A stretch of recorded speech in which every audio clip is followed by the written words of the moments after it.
রাখবো পরবর্তী সংবাদে।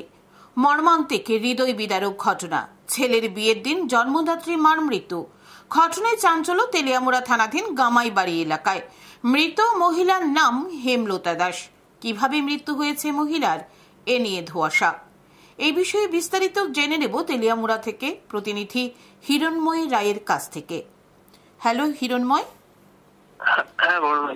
বলছিলাম যে ছেলের বিয়ের দিনই মার মৃত্যু, এই বিষয়ে বিস্তারিত জানাও আমাদের।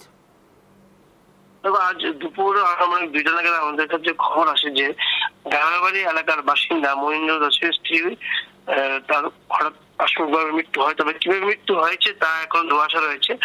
জানা যায় যে স্বামী শ্রী মহেন্দ্র দাস এবং যে ওনার স্ত্রী হেমলতা দাস তারা আলাদা একটি বাড়িতে থাকতে এবং তার ছেলেরা আলাদা একটি বাড়িতে থাকে এবং তাদের ছেলের আজকে বিয়ে অনুষ্ঠান চলছিল, মানে বিয়ের আজকে দিন। আমি বলছিলাম হেমলতা দাস কি ছেলের বিয়েতে গেছিল না নিজের বাড়িতে একাই ছিলেন? উনি বাড়িতে ছিলেন, কারণ উনি মানসিক ভারসাম্যহীন একজন রোগী ছিলেন। উনি ওনার বাড়িতেই ছিলেন এবং ছেলের বাড়িতে যে বিয়ের আয়োজন ছিল সেখানে ওনার বাবাও যায়।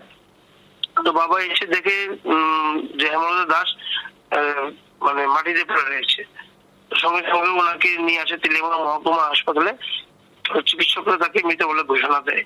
কিভাবে মৃত্যু হয়েছে সেই বিষয়ে কোনো কিছু জানা যায়নি। আচ্ছা আচ্ছা, ঠিক আছে, সঙ্গে থাকো।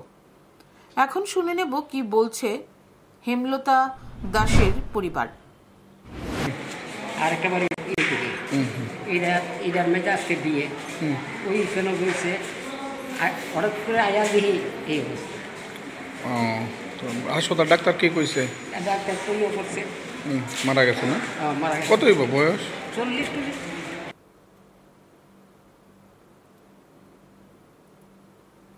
কাল বিলম্ব না করে হেমলতা দাসকে তেলিয়ামুড়া মহকুমা হাসপাতালে নিয়ে আসে হেমলতা দাসের স্বামী মনীন্দ্র দাস।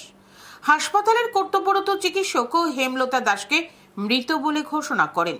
তবে কিভাবে হেমলতা দাসের মৃত্যু হয়েছে এ নিয়ে ধোঁয়াশার সৃষ্টি হয়েছে। দাবি উঠেছে পুলিশি তদন্তে তা বের করার। নিয়ে নিচ্ছে ছোট্ট একটি বিজ্ঞাপন বিরতি, সঙ্গে থাকুন।